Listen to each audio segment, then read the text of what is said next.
শুভ সকাল বন্ধুরা, কেমন আছো সবাই? আশা করি যে যেখান থেকে আমার ভিডিও দেখছো সবাই খুব ভালো আছো।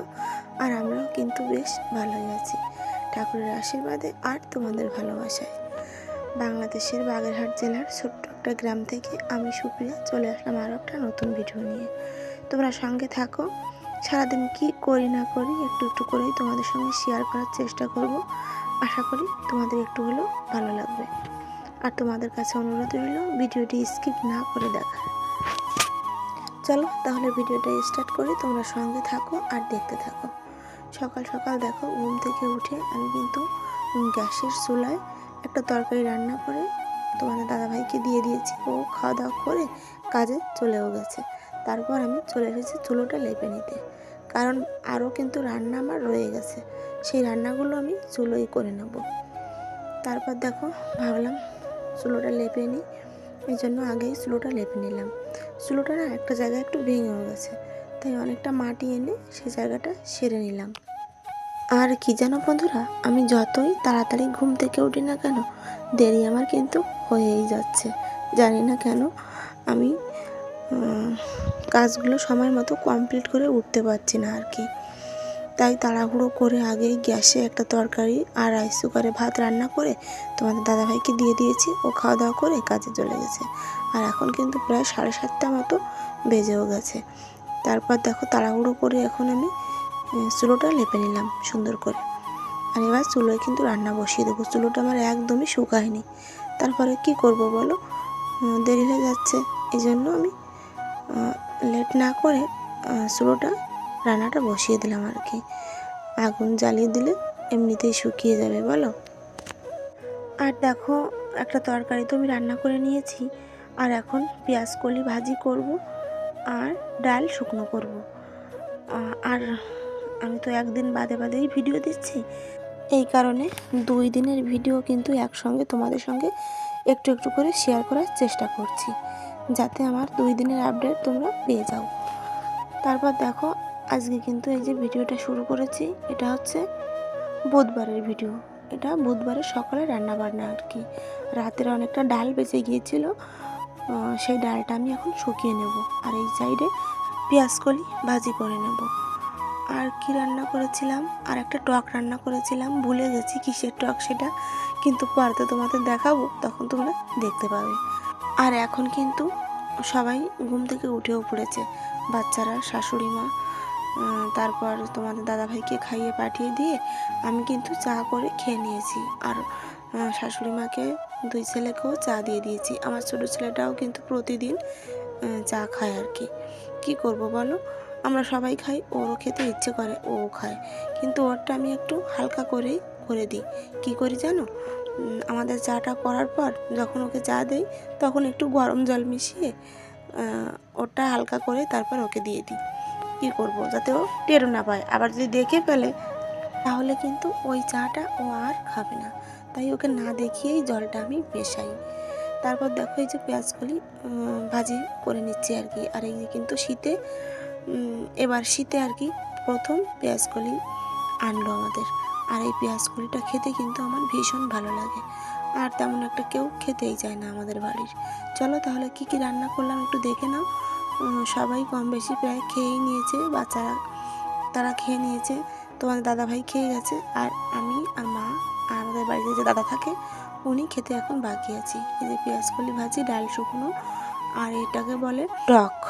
তেঁতুল দিয়ে কাঁকড়া মাছের যে ছোটো ছোটো পাগুলো ছিল, ওই পাগুলো দিয়েই আর কয়েকটা কাঁকড়া মাছও দিয়ে দিয়েছি, দিয়ে টক রান্না করেছি। অনেকে কিন্তু এই পাগুলো ফেলেও দেয়, আবার অনেকে খেয়ে আমার মতো টক রান্না করে খায়, বা কেউ পেঁয়াজ দিয়ে ভাজি করেও খায়, ভালোই লাগে কিন্তু খেতে। আর আমার ছোটো ছেলেটা তো খুব পছন্দ করে এই কাঁকড়া মাছের পাগুলো খেতে, আর আমারও খারাপ লাগে না।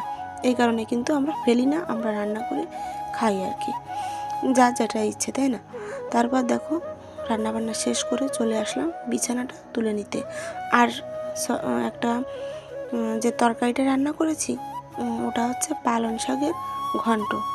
ওই রেসিপিটা আমি আলাদা করেই দেবো, এই কারণে ভিডিওটা তোমাদের সঙ্গে শেয়ার করিনি। পালং শাক দিয়ে কাঁকড়া মাছ দিয়ে একটা ঘন্ট আর কি, ওটাও খেতে খুব সুন্দর লাগে। তারপর দেখো, আজকে বেড কভারটা চেঞ্জ করে নিলাম, সঙ্গে বালিশের কভারও চেঞ্জ করে নিলাম। আজকে কিন্তু আর কাঁচা ধোয়া করব না, কাল কাঁচা ধোয়া করে নেব, কারণ আজকে অনেকটাই বেলা হয়ে গেছে। আর দেখো এই ল্যাপটা না ভাঁজ করতে আমার খুব কষ্ট হয়, কারণ অনেকটাই বড়। আমরা 3 জনেই কিন্তু এই ল্যাপটা গায়ে দিই, অনেকটাই বড়। 3-4 জনও এই ল্যাপটা গায়ে দেওয়া যায় আর কি, এতটা বড়। তারপর দেখো সুন্দর করে বিছানাটা গুছিয়ে নিলাম, আর দুটো জানলাই খুলে দিয়েছি, কারণ কারেন্ট ছিল না এই কারণে। তারপর স্নান করেও চলে এসেছি, এখন বাসনপত্রগুলো গুছিয়ে নেব, রান্নাঘরটা কমপ্লিট করে টিপটাপ করে রেখে তারপর আমি ভাত খেয়ে নেব। চলো তাহলে রান্নাঘরটা গোছাই, তোমরা সঙ্গে থাকো আর ভিডিওটা দেখতে থাকো।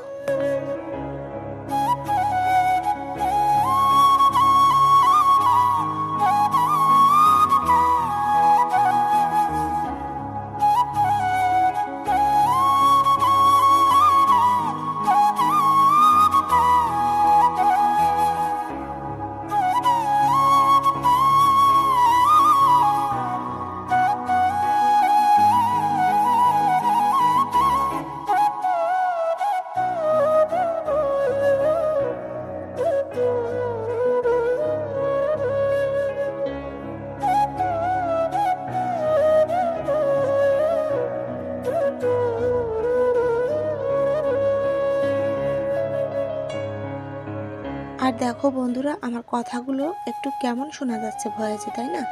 আর কেমন যেন আস্তে আস্তে কথা বলছি, তাই তো? তোমরা তো ভাবছো কী হলো, কিন্তু না, দেখো এখন বাজে রাত 12:30 আর আমি এখন ভয়েস ওভার দিচ্ছি।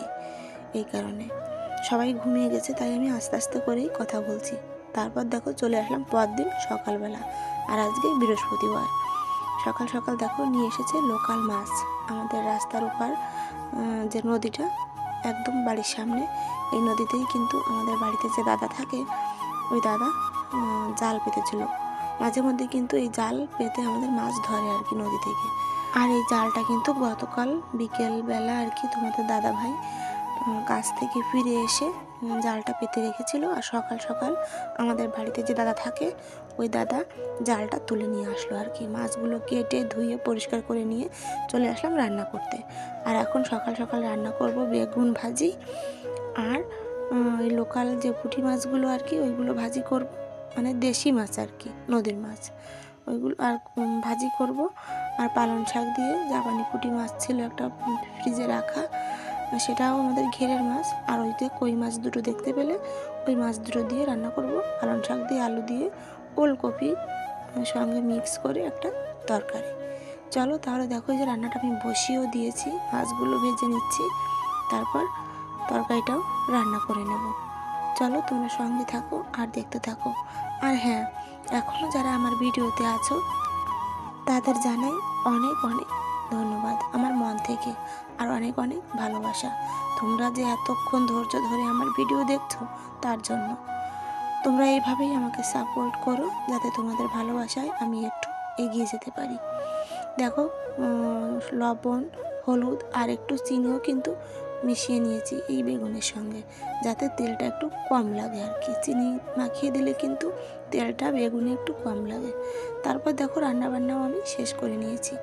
এই যে পালং শাক দিয়ে ওলকপি দিয়ে আলু দিয়ে একটা তরকারি, আর ওই যে মাছটা ভাজি। তারপর দেখো চলে এসেছি একদম দুপুরের পরে। ছেলেরা খাবে বিরিয়ানি। শুধু ছেলেদের কথাই বলবো না, সঙ্গে আমারও একটু ইচ্ছা ছিল। দেখো তোমাদের দাদাভাই বাজার করে এই যে পাঠিয়ে দিয়েছে চিনি গুঁড়া, পোলাও চাল, বিরিয়ানির যত সব মশলা লাগবে বিরিয়ানি তৈরি করতে, সব মশলা, আর চিকেনটা কিন্তু গোটা চিকেন পাঠিয়েছে, আমাকে কাটতে হবে। কেটে ধুয়ে পরিষ্কার করে নিয়ে আসবো, তারপর সকাল সকাল কিন্তু রান্নাটা বসিয়ে দেবো। আর এই বিরিয়ানি রান্নাটাও কিন্তু তোমাদের আমি আলাদা করে শেয়ার করব, এই কারণে বিরিয়ানি রান্নাটা আমি ভিডিওতে দেখালাম না আর কি। দেখো এই যে গোটা একটা চিকেন, আর এখানে 3.5 কিলো চিকেন ছিল। এতটা চিকেন আমি লাগবে না, অর্ধেকটা রান্না করব, অর্ধেকের একটু বেশি রান্না করব, আর বাকিটা রেখে দেবো। এই যে দেখো বড় বড় টুকরা করে যেগুলো কেটে নিয়েছি এগুলো বিরিয়ানিতে দেবো, আর ছোট করে যেগুলো কেটেছি সেগুলো আমি ফ্রিজে রেখে দেবো, বাচ্চাদের পরে রান্না করে দেব। একটু বেশি করেই রান্না করব, আমরা রাতে সবাই মিলে খাবো, আর পরের দিন যাতে বাচ্চারা খেতে পারে। চলো তাহলে রান্নাটা করে নিই, তারপর তোমাদের দেখাচ্ছি। আর কি জানো বন্ধুরা, আমার ভিডিওতে কিন্তু পরপর 2-3 দিন কপিরাইট চলে এসেছে। এই কারণে আমি এত রাতে ভয়েস ওভার দিচ্ছি। দেখি কোথা থেকে এখন কপিরাইট আমার ভিডিওতে দেয়। সারাদিন চেঁচামেচি, গাড়ির শব্দ, এই কারণে কিন্তু আমার ভিডিওতে হয়তো কপিরাইট আসে। দেখো যে সব কিছু আমি রেডি করে নিয়েছি, ধুয়ে পরিষ্কার করে টক দই, পেঁয়াজ, রসুন, আদা বাটা, জিরে বাটা, জিরে বাটিনি, শুধু আদা আর রসুন বেটেছি এই যে, আর সঙ্গে কাঁচা লঙ্কা, কেওড়া জল, গোলাপ জল ফ্রিজে রাখা ছিল, সব কিছু বের করে নিয়েছি। এখন শুধু রান্নাটা করলেই হবে। আর কলপার থেকে কিন্তু চালগুলো ধুয়ে এনে এই যে ভিজিয়ে রেখেছি। চিনি গুঁড়া, পোলাওর চাল, এটা 1 প্যাকেটে 1 কিলো চাউল ছিল, সম্পূর্ণটাই কিন্তু আমি ভিজিয়ে দিয়েছি। আর আর ঘরে 1 পোয়ার মতো চাউল রাখা ছিল, সেটাও কিন্তু আমি সঙ্গে দিয়ে দিয়েছি। আর বিরিয়ানি রান্নাটা তো তোমাদের সঙ্গে শেয়ার করলাম না, কারণ ওটা আলাদা করেই শেয়ার করব। আর বাচ্চারা, শাশুড়ি মা সবাইকে কিন্তু খেতে দিয়ে দিয়েছি, সবার খাওয়া দাওয়া হয়েও গেছে। আর এখন আমি আর তোমাদের দাদাভাই খেতে বসেছি। এই যে আমার প্লেট নিয়ে নিয়েছি, দেখতেও দেখো দারুণ হয়েছে কিন্তু, আর খেতেও খুব সুন্দর হয়েছিল। আর এই যে তোমাদের দাদাভাইয়ের প্লেট, সঙ্গে কিন্তু ডিমও দিয়ে দিয়েছিলাম। ডিম হালকা ঘি দিয়ে ভেজে তারপর দিয়ে দিয়েছিলাম। আর এই যে দেখো একটা সালাদ তৈরি করেছি তোমাদের দাদাভাই, পেঁয়াজ, শসা, লেবু, টক দই আর একটু সরিষা বাটা। প্রথমে তো আমি এই সালাদটা খাবো না, কিন্তু পরে খেয়ে দেখি খেতে খুব সুন্দর হয়েছিল। আর আজকের ভিডিওটা কেমন লাগলো অবশ্যই কিন্তু কমেন্টে জানিও। আর তোমরা যারা নতুন বন্ধু আছো, প্লিজ চ্যানেলটি সাবস্ক্রাইব করে আমার পাশে থেকো, যাতে তোমাদের ভালোবাসায় আমি একটু এগিয়ে যেতে পারি। তাহলে তোমরা সুস্থ থেকো, ভালো থেকো। আজকের ভিডিওটা এখানেই শেষ করছি। টাটা।